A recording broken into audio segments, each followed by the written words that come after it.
नमस्कार, स्वागत है आपका अपने इस चैनल में। तो अभी अपने ये एनीमिया के सीरीज़ में हम आगे देखने वाले हैं और जो सबसे इम्पॉर्टेंट है कि सोर्सेस ऑफ आयरन।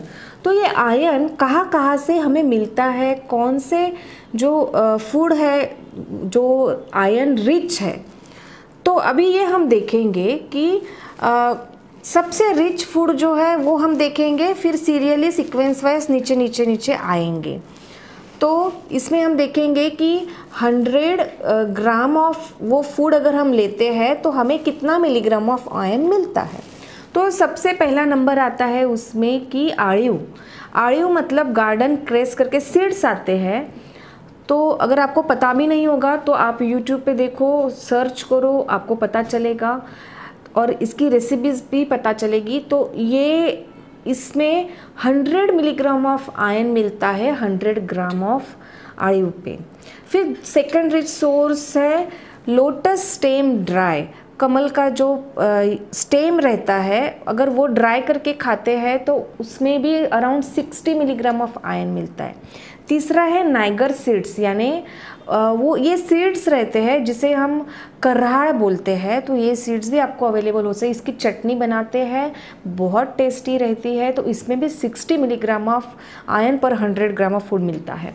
फिर उसके बाद है इक्वली इफेक्टिव कॉलीफ्लावर लीफ, यानी फूलगोभी के जो पत्ते रहते हैं उसमें भी आयरन बहुत सारा रहता है, 60 मिलीग्राम रहता है। इसके बाद नंबर आता है अपने बाकी green leafy vegetables. Around 30 milligram of iron हमें मिलता है। और इसमें भी आप देखो सबसे रिच है जो जैसे हम माठ की सब्जी बोलते हैं, चवलाई की सब्जी बोलते हैं, या फिर घोड़ होती है, अम्बट चुका होता है, और फिर उसके बाद पालक और मेथी आते हैं। तो ये जो सब्जियां हैं इसे निगलेक्ट मत करो। ये आपको टेस्ट नहीं आती होगी but they are very very rich in iron. 30 milligram of iron मिलता है पर 100 ग्राम ऑफ दिस सब्जियाँ, और इन्हें फ्रेशली प्रिपेयर करके लेना है। और ये घर पे भी आती है, खेती में भी तो ऐसे ही उगती है। तो ये जो अपनी इंडियन सब्जियां है, ग्रीन लीफी वेजिटेबल्स है, they are very rich in iron, तो उसे हमें लेना ही है। फिर उसके बाद आता है कि अदर ग्रीन लीफी वेजिटेबल्स जैसे कि चना का जो पेड़ रहता है उसकी जो लीफ रहते हैं they are rich in iron. मूली की जो पत्तियाँ रहती है हम जो फेंक देते हैं they are rich in iron. फिर तिल्ली की जो पत्तियाँ रहती है they are rich in iron. और शेपू की जो सब्जी रहती है that is also very rich in around 20 to 30 milligram of iron ये सब्जियों में मिलता है। और उसके साथ ही ड्रम स्टिक जो रहती है उसकी वो जो लीफ रहती है उसकी भी सब्जी या आप बना सकते हैं। तो ये they are rich in iron 20 to 30, यानी बहुत बहुत आयरन उसमें मिलता है।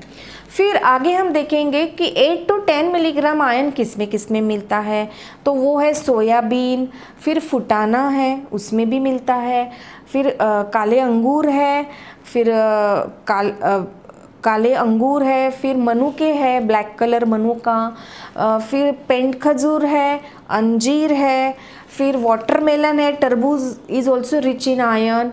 तरबूज, एप्पल, बनाना, कोकोनट, खोबरे में भी बहुत सारा आयरन रहता है।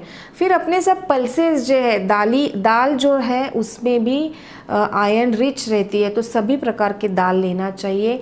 वटाना is also rich in iron.